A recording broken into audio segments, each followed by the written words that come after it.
남자의 조건이라는 주제로 첫 번째 말씀을 전할 때에 기억나십니까? 책임지는 남자가 남자다 말씀을 드렸습니다. 책임지는 인생, 책임질 줄 아는 남자와 여자, 이것을 보편적으로 또한 강조할 수 있겠죠. 오늘은 두 번째 남자의 조건으로 신뢰의 문제를 다루겠습니다. 신뢰.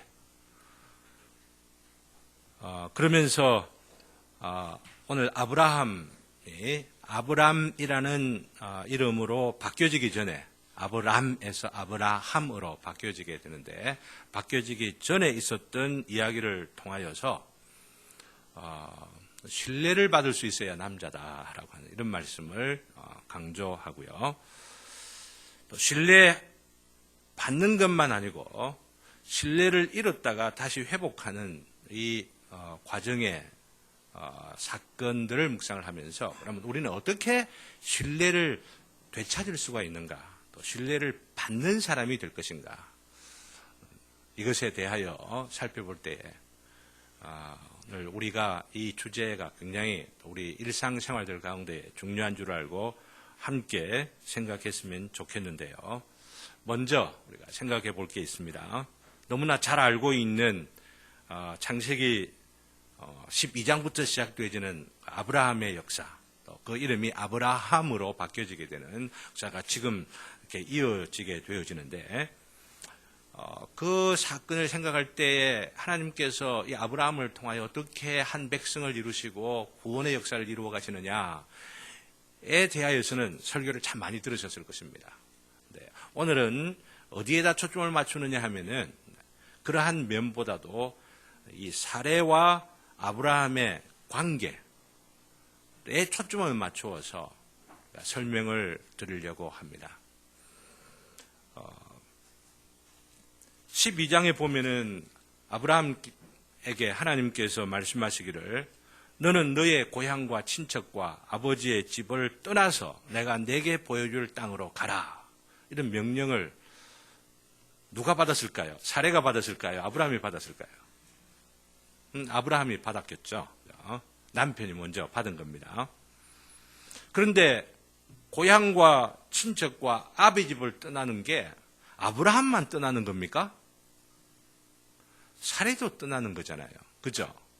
그 아내인 사례도 떠나야 되는데 사례의 태도가 어땠을까 한번 생각을 해보신 적이 있습니까?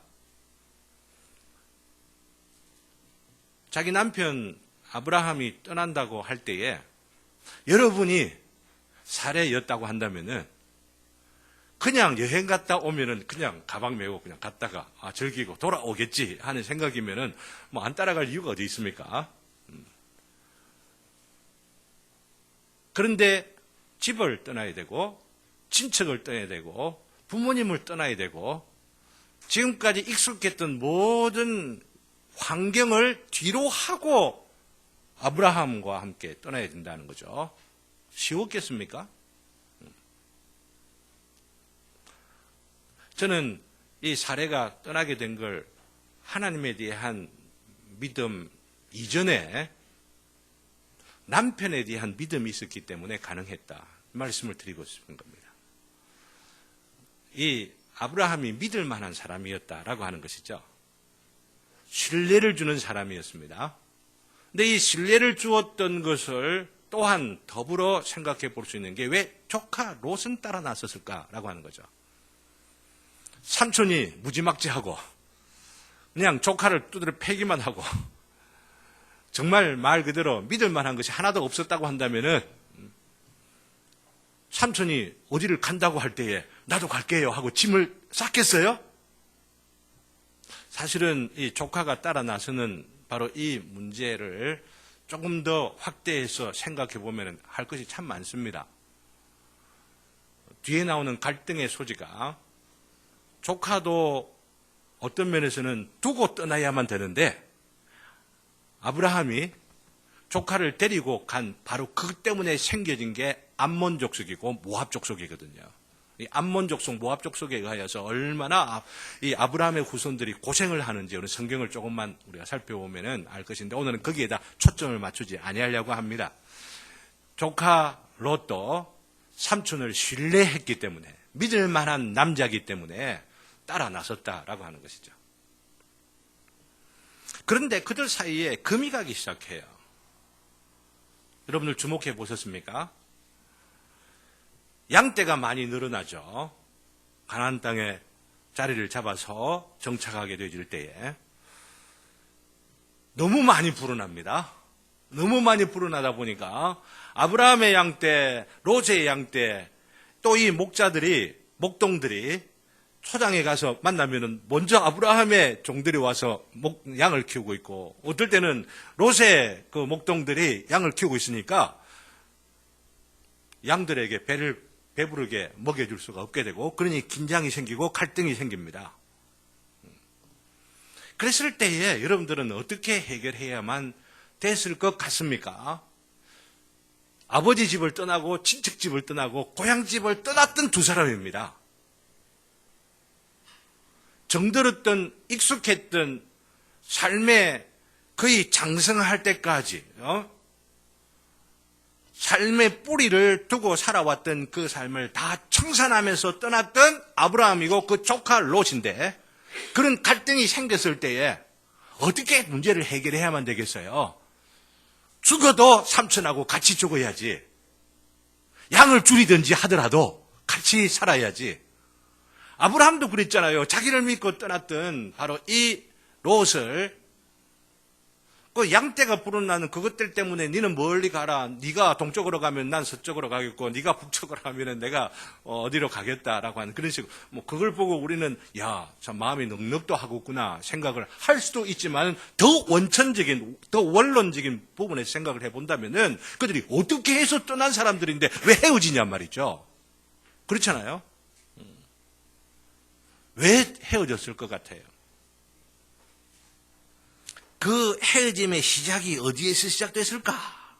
성경을 곰곰이 보면은 성경에서 명확하게 이렇게 나오지는 않습니다만은 그 행간들을 읽어볼 때에 신뢰가 깨어지기 시작한 부분이 있었다라고 하는 겁니다. 어디에서 신뢰가 깨어졌을까? 신뢰가 깨어지는 대목이 어디였을까? 한번 생각해 보십시오. 아브라함이 애굽으로 내려갔을 때에 롯도 내려가지 않았겠습니까? 그죠? 내려가서 애굽에서 있었던 어떤 사건을 봅니까? 왕궁에 갑자기 가만히 보니까 숙모가 왕궁으로 들어가고 삼촌은 멍하니 쳐다보고만 있어. 그리고 주고받는 말들을 보니까 삼촌이 거짓말을 하네. 사촌간인 줄을 알긴 알지만은 자기 아내인데도 불구하고 내 아내면 안 돼요. 가려면 나도 데리고 가세요. 내 목 빼갖고 데려가세요. 이렇게 해야만 될 것 같은데 조카 입장에서 보니까 거짓말을 하더라라고 하는 겁니다. 누가? 자기 삼촌이. 거짓말하는 사람들 보면은 여러분들 어떻습니까? 믿을 수가 있습니까? 없습니까? 한 번도 아니고 혹은 두 번도 아니고 서서히 그 거짓말이 쌓이고 이러면은 신뢰가 깨어지기 시작하는데, 금이 이전부터 가기 시작했다라고 하는 것이죠. 그 금이 쌓이고 혹은 나름대로 그 관계들 가운데 해석을 하면서 우리 삼촌하고는 평생 같이 있을 만한 관계는 아니야. 이러면서 마침 양떼가 늘어나는 것들을 핑계를 대고 잘 됐대. 이거 핑계 대갖고 헤어져야 되겠구나 하는 생각들을 하게 될 수도 있었겠다는 것이죠. 오늘 본문에 보면은요, 사레와 그 남편, 아직은 이름이 사레 일대입니다. 그리고 이름이 아브라함 일대에 있었던 일인데, 두 사람의 신뢰관계가 깨어진 것을 또한 우리는 볼 수가 있습니다. 한번 생각해 보세요. 사레 자신이 아이를 낳을 수 없으니까 여종 하갈을 두고 종을 데리고 있더니 하갈을 남편 아브라함에게 주어서 동침하게 해 놓았다면은 그 아이디어가 어디서 나온 겁니까? 시작 누가 한 거죠? 그 말을 사레가 먼저 했습니다.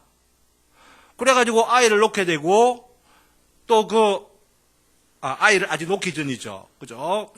배가 불러오면서, 아이를 가지게 됐구나 해서 하갈이 사례를 핍박하고 모욕하기도 할 그럴 때에 사례의 말이 혹은 생각이 어떻게 해야 되겠습니까? 아이고야, 내가 잘못했구나. 내가 괜히 그런 말을 했구나. 이런 말을 해야 되지 않습니까? 근데 그런 말을 하지 않고 오늘 한번 보세요. 5절을 여러분들 다 같이 한번 읽읍시다. 어떤 말을 하는지. 5절 말씀이에요. 다 같이 읽습니다. 시작. 사례가 아브라함에게 이르되 내가 받는 모욕은 당신이 받아야 옳도다. 예, 되어 있습니다. 그까지만 합시다. 내가 지금 종에게, 여종에게 모욕을 당하고 있는데 이 모욕은 자기가 잘못한 거 이거 생각은 안 하고 당신 때문이야. 당신이 받아야 되는 거지. 이러면서 누구에게 지금 탓을 돌리고 있어요? 남편에게 지금 탓을 돌리고 있는 겁니다. 남편이 뭐 잘못했어요? 잘못한 거 없죠. 표면상으로 보면 잘못한 게 없다고 하는 겁니다. 근데 왜 이런 말을 할까? 곰곰이 우리는 생각해 볼 때에 바로 신뢰가 깨어지기 시작했기 때문에 이런 말을 하고 있다는 것입니다. 생각해 보세요. 애굽에서 자기를 쉬운 말로 팔아넘길 때에 팔아넘긴 거 아닙니까? 그냥 사촌인다, 뭐 어쩐다, 뭐 이런 이야기들 하면서, 그러면서 늘 했겠지만은, 또 그런 그 과정에서 아브라함이, 하나님을 믿었느냐, 안 믿었느냐, 이런 질문들은 차지하고, 사례가 느꼈을 그 마음의 감정이 무엇이겠느냐는 것이죠. 자기가 하나님을 믿으면 어떤지 몰라도 나를 지금 사지로 지금 몰아넣는 거예요. 자기 지금 살려고. 왕궁으로 가서, 뭐 밥을 안 먹은 것도 아니고 뭐 아닌 것도 아니지만은 누구를 믿고 지금 이 가나안 땅에 온 겁니까? 아니면 애국까지 온 겁니까? 남편 믿고 지금 갈 바를 알지는 못하는 중에 아브라함만 갈 바를 몰랐겠어요? 사례도 갈 바를 모르는 가운데에 누구를 믿고? 남편 믿고 남편 의지하면서 남편 따라가지고 지금 온 것인데 자기를 놔두고 왕궁에 가서 어떻게들 하라고 하는 식으로 곰곰이 생각하면 생각할수록 분한 거예요. 안 그러겠어요? 저 같으면 그랬겠다고 하는 겁니다. 생각하면 생각할수록 막 그냥 욕도 하고 싶고 막 불평도 털어놓고 싶고 그냥 바가지도 깨뿌리고 싶고 보지 않는 가운데 괜히 내가 좀 총망스럽고 아니면은 또 속이 좁은 여자인 것처럼 보일까 싶어가지고 뭐 표현을 막 구체적으로는 하지 아니했을지 몰라도 좀 신경질이 늘어가는 그런 관계가 지속되지 않았을까 생각하는 것입니다.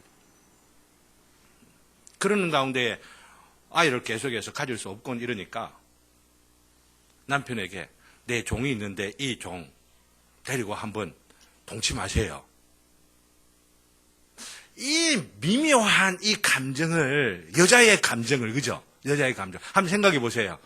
겉으로 하는 말하고 속에 담아두고 있는 마음하고 여러분들은 다 같습니까? 우리 집 사람 안 그럴 때가 참 많더라고요.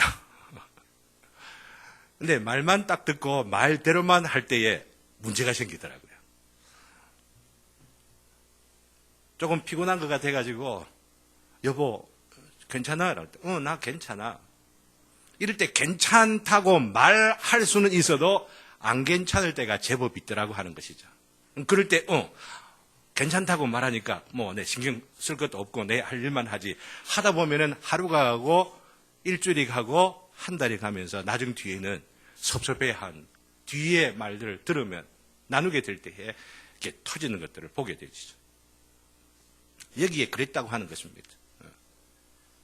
아브라함이 거짓말하고 나서 나와 사과를 했는지 진심으로 사과를 했는지 어쩐지 모르지만은 사례가 내 여종 데리고 동침하세요 라고 할 때에 사례 아니 그런 말을 어떻게 그렇게 할 수가 있어. 그럼 사례가 에이 우리 하나님 약속이 이르는데 이 약속을 이루는 것이 아마 나를 통해서가 아니고 그렇지만 당신을 통해서 분명히 약속은 일하셨으니까 이런 방법이라도 좀 괜찮지 않겠어요? 아니 사례는 그럴 수 없어. 하나님은 정말 나를 통해서나 당신을 통해서 당신을 보호해 준 것 보니까 그 왕궁에서까지 당신을 보호해 준 것 보니까 당신을 통해서 나는 아이여야만 우리 후손이야. 이러면서 이런 제안을 이런 지하에 거절해야만 하는데 그래? 그거 괜찮은 생각 같네. 기다려도 지금 보니까 아이는 못 가지는 것 같고 당신은 자꾸 나이 늙어가고 이러니까 나는 아직 쌩쌩하거든. 그러니까 말 안 하고 그냥 이러면서 슬그머니 그냥 동침을 하고 아이를 배게한 거라고 하는 것이죠.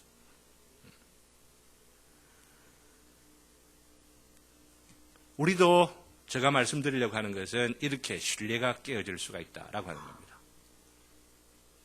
신뢰에 깨어지는 그 첫 단서는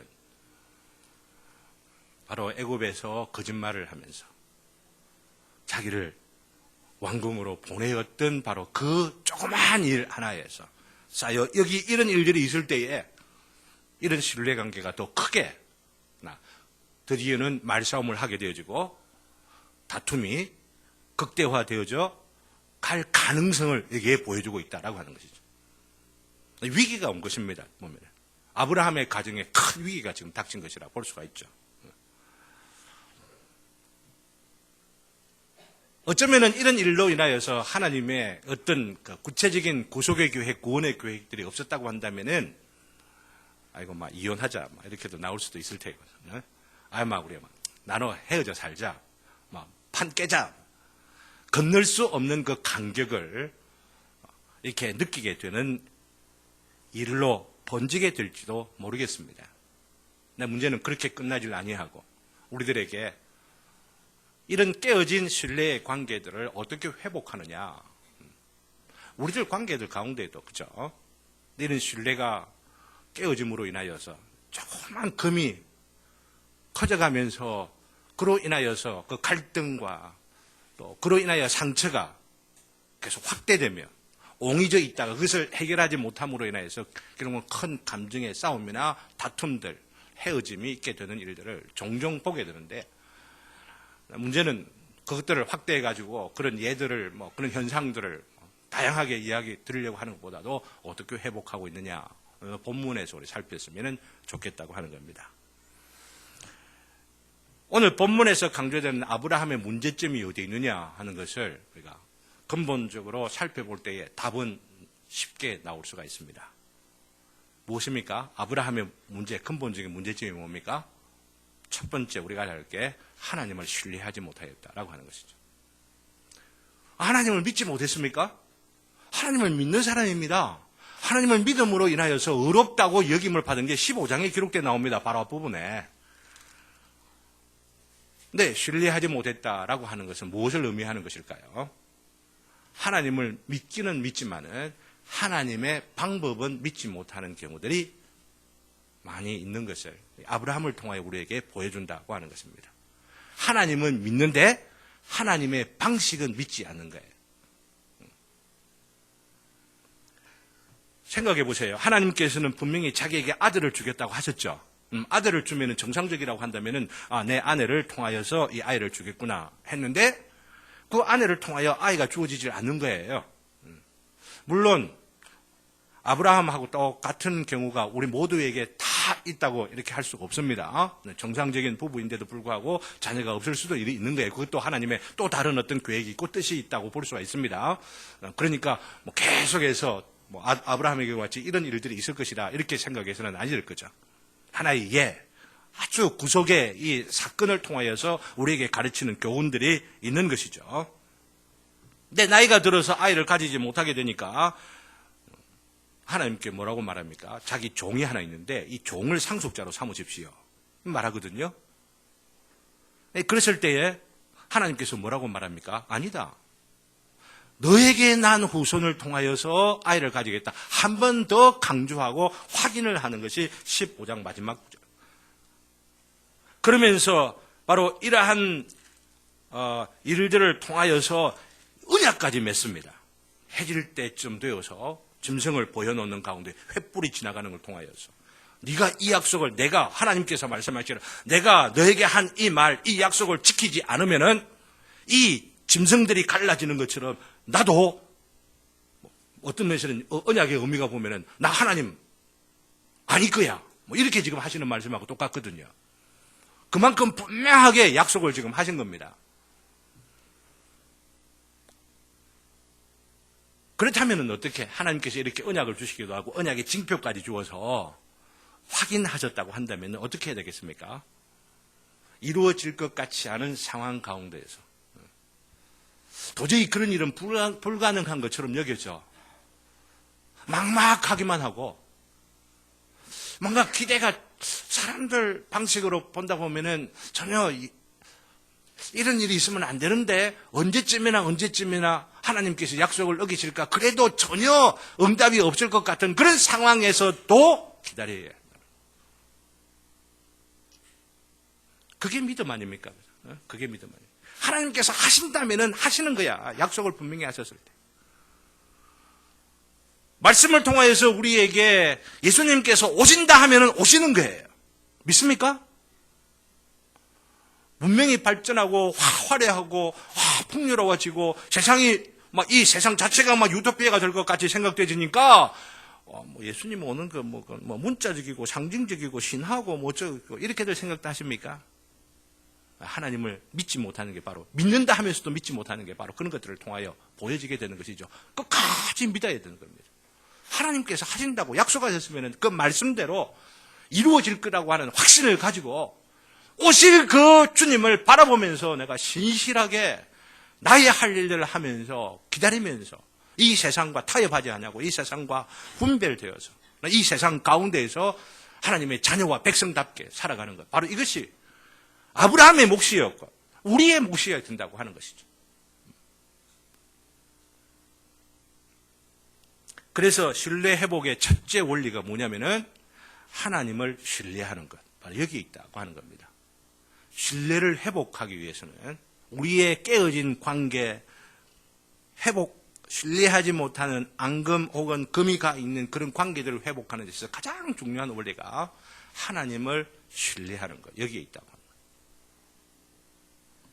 하나님을 신뢰하는 것은 좀 부정적이고 소극적으로 표현한다면은 자기 방법을 의지하는 것 이거 포기하는 것을 말합니다. 인간의 방법 여종 하가를 때리고 동침하면은 아이를 낳겠구나. 사람에게서 나온 아이디어예요. 사람의 방식이에요. 사람의 꾀, 사람의 지혜라라고 하는 겁니다. 혈육에서 나온 거죠. 그래서 갈라디아에서도 보고 히브리에서도 보게 되면은 바로 이 하가를 통하여서 난 이것이 율법이라 이렇게 말하고 있죠. 율법의 본질은 하나님을 온전히 믿는 것인데 율법의 껍데기만을 두고 말하는 것이에요. 아브라함의 혈통이라고 하는 이 껍데기 이것을 통하여서 혈통만 이으면은 구원 얻는다. 이렇게 생각하는 바로 이 율법의 생각, 사고방식, 율법의 원리가 이 하가를 통하여서 하나님께서 하나님의 백성들에게 가르쳐주기 위하여서 지금 이런 일들을 아브라함의 어리석음 가운데 아브라함의 자기 방식을 추구하는 바로 이 일을 통해서 하나님께서 섭리해 가고 계시는 것을 우리는 알아야만 하는데 여기서 강조하고자 하는 게 뭐냐면은 자기 방식을 의지하려고 할 때에 하나님을 신뢰하는 것 아니다라고 하는 특별히 남자의 조건이라는 제목으로 말씀을 드리기 때문에 말씀을 드리고 싶은 것은 세상에 있는 대부분의 남자들이에요. 여러분들은 어떻습니까? 여기 계신 남성 우리 형제분들 한번 생각해 보시기를 바랍니다. 남자들이 그렇게 잘하는 것 같아요. 어릴 때부터 그렇게 훈련되는 것 같아요. 다 자기 손안에 무언가를 쥐고 자기가 통제해야만 안심을 하게 되고 거기에서 무언가 보람을 갖고 행복함을 깨닫는 게 남자인 것 같아요. 자기가 해야 되는 거예요. 남한테 맡기는 거, 신뢰하고 믿는 거 이게 아니고 내 힘으로 뭔가를 해야 되겠다. 안 되면은 내 힘으로 무언가를 이루어 가야 되겠다고 생각하는 이 DNA가 아주 어릴 때부터 자라게 되는 것 같아요. 이런 이 기질을, 이런 DNA를 가지고 있는 자로서 참으로 하나님을 신뢰하는 것은 참 쉽지가 않습니다. 하나님을 믿는다 하지만은 그 믿는 믿음이 하나님을 믿는 것만 아니라 하나님의 방식을 의지하고 신뢰하는 데까지 나가는 것이 남자들은 무척 힘들다라고 하는 것이죠. 오늘 본문에 기록된 16장의 마지막까지를 읽지 못했는데 이 일이 있었던 때가 몇 살이냐 하면은 마지막 16절에 보면은 86세입니다. 86세. 그죠? 근데 86세인데 17장으로 바로 넘어가면은 아브라함 몇 살 때가 나옵니까? 99세 때에라고 하잖아요. 근데 87살과 99세 사이에 무슨 일이 있었을까요?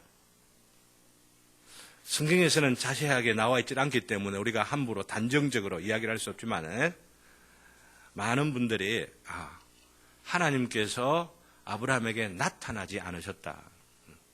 하나님께서 아브라함에게 침묵하셨다라고 하는 거죠. 그래, 네 방법으로 한다고? 누구에게 나타나셨어요? 여종 하갈에게는 나타나셨는데, 그렇잖아요. 여종 하갈에게는 나타나시는데, 오히려 그 방식을 통하여 나타나게 된 그 이스마엘에게는 함께 하시는 것 같은데, 아브라함의 그 가족에게는 함께 하지 않는 것 같더라고 하는 거죠. 이게 하나님의 말씀하지 않는 가운데의 책망이고, 하나님의 심판이라고 볼 수가 있죠.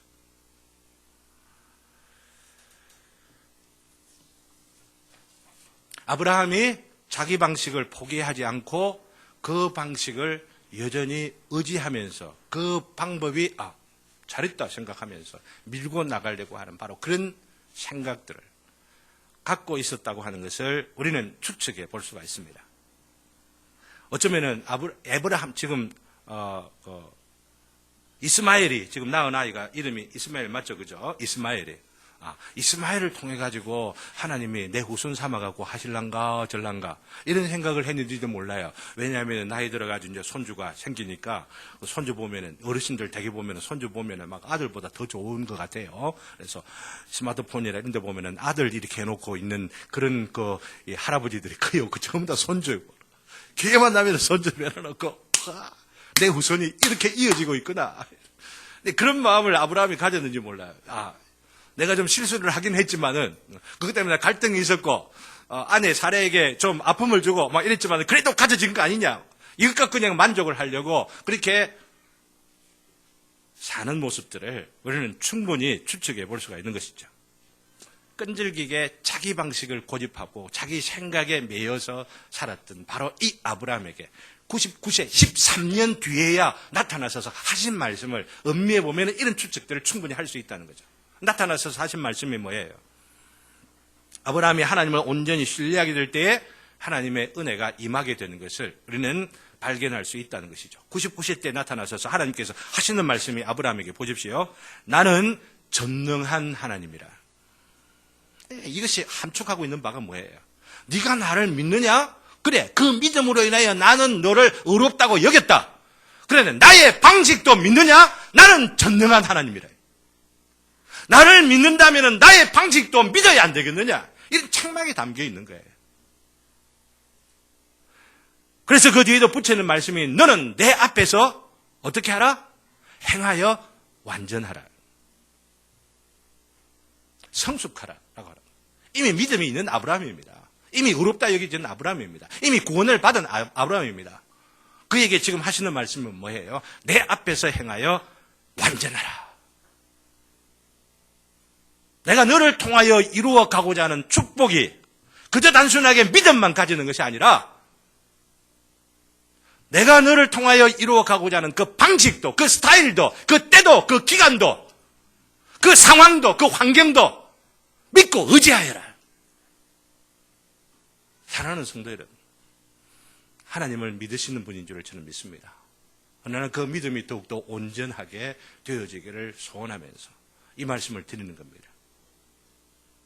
하나님의 방식대로 믿음을 표현하시는 저와 여러분 되시기를 주님의 이름으로 기원합니다.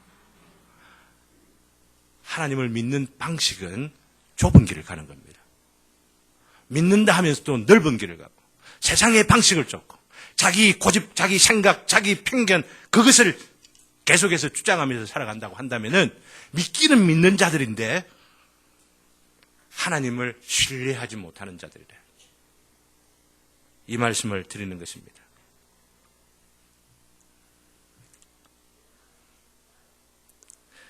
믿음으로 어렵게 되어서 이제는 순종의 방식까지도 하나님의 방식을 따르라 라고 하는 것이죠.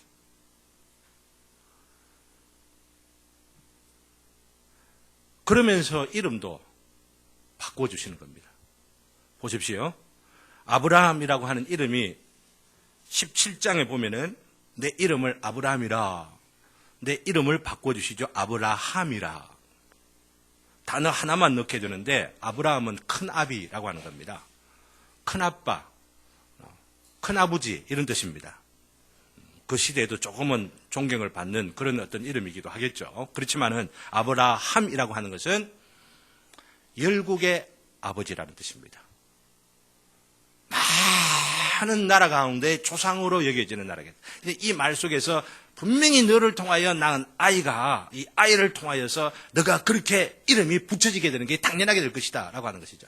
나 여기서 초점을 맞추려고 하는 것은 아브라함의 이름 바뀐 것은 우리가 너무 잘 알고 많이 들어온 바이지만은 그 안에 사레의 이름까지도 바꿔주신다라고 하는 것이죠. 사레라고 하는 그 이름은 My Lady라고 하는 겁니다. 혹은 My Princess라고 하는 겁니다. 나의 공주라고 하는 것이죠. 바로 아브라함 자신의 공주입니다. My Love, 나의 사랑 이런 의미를 갖고 있는 거라 볼 수가 있죠. 그런데 거기다가 나의라는 말을 빼버립니다. 이 말은 무엇을 의미하느냐면은 아브라함이 열국의 아비가 되는 것처럼 이제는 한 개인 아브라함의 아내로만 아니고 열국의 어미가 되겠다라고 하는 겁니다. 자, 이게 이 맥락에서 어떤 의미들을 갖고 있는지 생각을 해만 하는 거예요. 사레라고 부르지 말고 사라라고 부르면서 모든 민족, 많은 민족의 어미가 아직은 안 돼 있지만은 사라라고 부르는 바로 이것을 통하여 하나님께서 아브라함에게 요구하신 게 뭐였겠느냐 하는 얘기죠. 자기 아내를 신뢰해야 한다라고 하는 것이죠. 이해되십니까? 자기 아내를 통하여서 바로 자기 아내 사라를 통하여서 모든 민족 아니면 많은 열국들을 이루게 될 것이라고 하는 하나님을 믿는 것만 아니라 하나님의 방식이 바로 사라를 통하여서 그 열국을 이룰 것이라고 하는 것, 이걸 믿어야 된다. 그러면서 사라라 부르고 또 사라라 부르고 여성에 대한 신뢰, 자기 아내에 대한 신뢰, 이것을 지금 요구하신 거라 보는 거죠. 아이고 하나님 막 사례라고 부르신다고 나는 막 사라라고 부른다고요. 아이고 나는 그게 안 믿어집니다. 나는 막 사례라고 옛날 습관이 좋네요. 막 그냥 편한 대로 좋습니다. 어이 사례 계속 불렀다고 한다면 여러분 어떻게 됐을겠어요? 나이도 늙고 나이도 90이나 됐는데 어이 여보 이불 펴. 하나님께서 바로 당신을 통해서 아이를 낳게 하고 당신을 통하여서 열국을 이룰 것을 나는 믿을 수가 없기 때문에 여보, 오늘 밤은 하나님의 뜻을 이루기 위하여서 합방을 합시다. 이런 아이디어를 가졌겠습니까? 아내를 믿었기 때문에, 신뢰하였기 때문에 그런 시도까지 하였던 것을 우리는 뒤에 나오는 스토리를 통해서 충분하게 추측할 수가 있는 거죠. 이런 추측은 정당한 것이라 볼 수가 있습니다. 하나님에 대한 신뢰가 누구에 대한 신뢰로 나아갑니까? 자기 아내에 대한 신뢰로까지 이어지게 되고 바로 여기 아브라함이 그 아내에 대한 신뢰로 하나님을 믿는 그 신뢰가 이어지게 되는 것은 우리들에게 무엇을 의미하느냐? 아내가 있든지 없든지 하나님께서 우리들에게 주어지는 모든 관계들 가운데에 신뢰를 확장시켜가는 것, 또 이어가는 것, 바로 여기에 우리는 교훈을 받아야 할 것입니다. 우리들의 관계가 신뢰에 기초해야 한다고 하는 것이죠. 이 점을 우리는 좀 더 생각했으면 참 좋겠어요. 성도들 간에 신뢰가 있느냐라고 하는 겁니다. 남편과 아내의 관계가 신뢰해야 한다는 것은 너무나도 당연한 이야기이기 때문에 오늘 회중들에게 말씀을 드리기 위하여서 이런 말씀을 이렇게 적용시켜서 말씀을 드리고 싶어요. 그리고 회중들 가운데에 여러분에게 돈을 빌려간 사람이 있습니까? 네, 돈을 빌려간 사람이 있는데 때가 되면 갚아줘야 되는데 이상하게 안 갚네. 그럴 때 여러분들은 어떻게 하고 싶습니까? 김 지사님 그때 빌려간 거 있잖아. 왜 지금 요즘 어려워? 뭐 이러면서 그거 갚아내라고 한 번만 아니고 또 한 번 이야기하고 또 한 번 이야기하고 또 계속 이야기를 하면서 쪼아대는 그런 관계는 무엇을 믿지 못하기 때문입니까? 성도님을 믿지 못하기 때문이죠. 그러면은 무엇이 깨어지기 시작합니까? 신뢰가 깨어지기 시작을 하죠. 내 돈 떼인다고 생각해도 자꾸만 빚 갚아라고 이야기하지 마십시오. 너무 부당합니까? 너무 높은 것을 요구합니까? 요즘 세상에서도 빌려준 사람이 아니고 그죠? 빌려주었다고 해서 갚아라 자꾸만 해서 스트레스 계속 받게 하면은 그것이 오히려 처벌 대상되는 거 여러분 아시죠? 제가 법적인 문제를 이야기하는 것이 아니라 하나님께 맡기시라라고 하는 겁니다. 나에게 돈을 빌려가서 지금 갚아주지 못하는 사람들을 위하여 또 갚아라 계속 이야기를 하는 것보다도 하나님께 맡기고 그 형편이 더 나아져서 마음에 갚아야 되겠다. 양심 가운데 역사하셔서 그 사람 마음속에 먼저 내가 갚아야 되겠구나 하는 그런 마음들이 생겨질 수 있도록 기도하는 것. 이게 신뢰 관계를 회복하는 길이라고 하는 것입니다. 어떤 분이 저에게 와서 이와 비슷한 상황의 이야기들을 이렇게 하면서 교회를 다니지 않는 사람입니다. 내가 그분에게 돈을 받아야 될, 충분히 받아야 될 이유가 있는 가운데에서 목사님 어떻게 하는 게 좋겠습니까? 세상에 있는 친구들은 그 친구에게 소송을 해서 고소를 하고 그러면 돈을 받아낼 수 있다고 생각을 말하는데 또 그래서 그거를 받아내지를 못하는 것 같으면 내가 어리숙하게 보일 것도 같은데 교회를 다니는 사람으로서 내가 어떻게 하는 게 좀 좋겠습니까? 이러면서 자문을 구해왔어요. 이 원리를 가지고 특별히 교회를 다닌다라고 하는 것을 그 상대방이 알기 때문에 더욱더 하나님을 믿고 그리스도를 믿는다고 하는 것을 더욱더 알고 있는 바로 그런 관계이기 때문에 더욱더 그 형편대로 주실 수 있는 대로 맡기는 하되 인색하게 그러면서 쫄라대면서 마지막 최후의 치약 짜듯이 막 이러면서 다 받아내려고 하지 마시라. 여러 개 했더니 참 순종하는 마음 갖고 그렇게 하고 마음에 기쁩니다. 그런 이야기들을 하는 걸 보고 참 귀하다 싶은 생각이 들더라고요.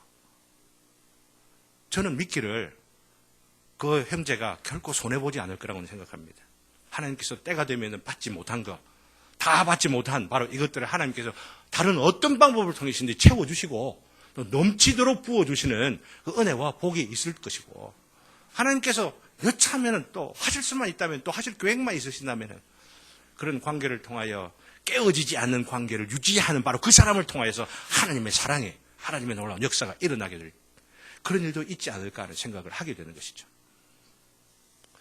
우리가 우리에게 주어져 있는 관계들을 믿으라 하는 이야기입니다. 무슨 말 아시겠어요? 신뢰하시라. 하나님을 신뢰하는 자들이면 우리에게 준 관계들도 신뢰하라. 아내를 믿고 남편을 믿고 성도들을 믿고 그리고 불신의 이웃들도 의심의 눈치를 보면서 책망하고 무언가를 내가 손해보지 않겠다 하고 쥐어짜려고 하는 것보다도 손해를 조금 본다 하더라도 그냥 내버려주는 하나님께 맡기는 이런 마음들이 우리의 그 관계들을 신뢰로 회복시켜가는 길이라 생각을 하게 되는 것입니다. 이것은 우리들이 신앙생활을 할 때에 특별히 자녀들을 양육하고 혹은 새신자를 양육하고 전도하면서 그들을 하나님께로 인도하는 데 있어서도 적용을 합니다. 적용이 되어집니다. 하나님을 믿는데 하나님께서 한 영혼을 구원하는 방식은 믿지 못하는 경우들이 너무나 많습니다. 하나님께서 우리 영혼을 구원하실 때에 비상한 어떤 방식으로 성령님을 통하여서 구원하신다 하더라도 결코 무시하지 않는 게 뭐냐면은 하나님의 말씀이에요. 기록된 이 말씀을 읽고 묵상하고 그것을 설교하고 그것을 받아들이면서 바로 그 방식이 꾸준하게 계속되는 과정에서 그 말씀을 통하여 하나님께서 역사하시는 거예요. 하나님께서 역사하시는 때는 언제인지를 모르고 그 방식과 스타일, 바로 그런 장소는 모르기 때문에 우리에게 요구되는 건 뭡니까? 꾸준하게 하나님께서 역사하시든지 역사하지 아니하시든지 하나님의 방법이라 우리가 믿고 이 말씀을 따라서 권면하고 말씀이 무엇인지를 가르치면서 하나님을 가지 붙잡으려고 할 때에 하나님의 방식을 쫓아서 사역을 하는 것이고 양육하는 것이고 자녀들을 키우는 것이죠. 자녀들이 빨리 안 큰다고 해가지고 모가지를 삐뚤어가고 빨리 커라 이렇게 할 수가 있습니까? 화분을 만들어 놓고 거기다가 씨를 뿌려 놓고 얼마나 하룻밤에도 물을 주고 또 다음에도 물을 주고 그러면서 안다 이러면서 막 이 삽을 가지고 후비고 싶은 생각이 그래가지고 막 나오면 목을 빼주고 싶은 그런 마음들이 아마 한지사님 잘 아실 거야 그런 마음들. 저도 그래요. 화분에다 화단에다 그렇게 해놓고 보면서 그런 마음이 막 들더라고요. 아니더라라고 하는 겁니다. 자, 그것도 참는 것, 인내하는 것, 기다리는 것, 하나님의 때, 하나님께서 키우시는 것 생각하면서 내가 하는 일은 뭡니까? 아침에 일어나면 물 주고 또 밖에 나갔다가 들어오면 또 물 주고 이 일이에요. 그리고 간혹 잡초나 뭐나 이런 것들을 뽑아주고 이러면서 잘 자라는가 이러면서 보는 것. 지지대나 줄 같은 거 주어서 잘 올라가도록 하게 하는 것. 이런 어떤 배려들이 필요한 것이죠. 하나님을 신뢰하는 바로 이것이 하나님의 방법을 신뢰하는 바로 여기에도 있다고 하는 것을 여러분들이 믿으시고 인간의 감정이나 나의 지식이나 나의 어떤 경험을 따라서 하려고 하는 요소들이 없는지를 헤아려 보면서 꾸준히 신실하게 인내하며 하나님의 때를 기다리며 내가 해야 할 일들을 꾸준하게 해가는 것. 이것을 여러분들 자신들이 헤아려 보면서 적용시켜 보시기를 주님의 이름으로 기원합니다. 이를 통하여 우리 교회가 부흥할 것입니다. 이런 꾸준한 일상적인 방법들을 통하여 표 안 나는 방법들을 통하여서 하나님의 방법인 줄을 믿고 신뢰하면서 신실하게 따라갈 바로 그때에 하나님께서는 하나님의 때에 하나님의 방식으로 부흥시킬 것이다 라고 하는 것. 이것을 저와 더불어 함께 믿으시는 성도님들 되시기를 주님의 이름으로 기원합니다. 말씀을 맺고자 합니다. 주변의 사람들에게 신뢰를 받으면서 살아들 가십니까? 신뢰를 혹시라도 잃어버렸다면 어디에서 신뢰를 잃어버린 것처럼 혹시 발견되고 생각되는 것이 있으십니까? 조그만 거짓말 하나, 조그만 깨어름 하나, 조그만 어떤 일로부터 시작되어서 금이 가기 시작을 하고 나중에는 일이 터지게 되어지죠. 바로 조그만 그 일들이 어디에서 이런 깨어짐이 이런 금 가는 것들이 있는지를 알고 먼저 하나님 앞에 자기 자신을 내어놓고 하나님을 신뢰하시는 저와 여러분 되시기를 주님의 이름으로 기원합니다. 하나님을 바라보시고 하나님께 의지하고 하나님의 방법을 내 삶 가운데 적용하게 될 때에 그 하나님을 믿는 믿음으로 깨어진 관계 속에 있는 자녀를 신뢰할 수가 있고 남편이나 아내를 신뢰할 수가 있고 이웃들을 신뢰할 수가 있고 성도들을 신뢰해 갈 수 있는 것입니다. 하나님의 신뢰가 우리들 서로 간의 관계 속에도 신뢰로 이어지는 하나님을 믿는 바로 그것으로 인하여서 우리 가운데에도 서로 신뢰하는 바로 이런 아름다운 관계들을 소망하면서 살아가시는 저와 여러분 되시기를 주님의 이름으로 기원합니다. 우리 다 같이 찬송, 이 말씀을 기억하면서 찬송 382장 다 같이 부르시겠습니다.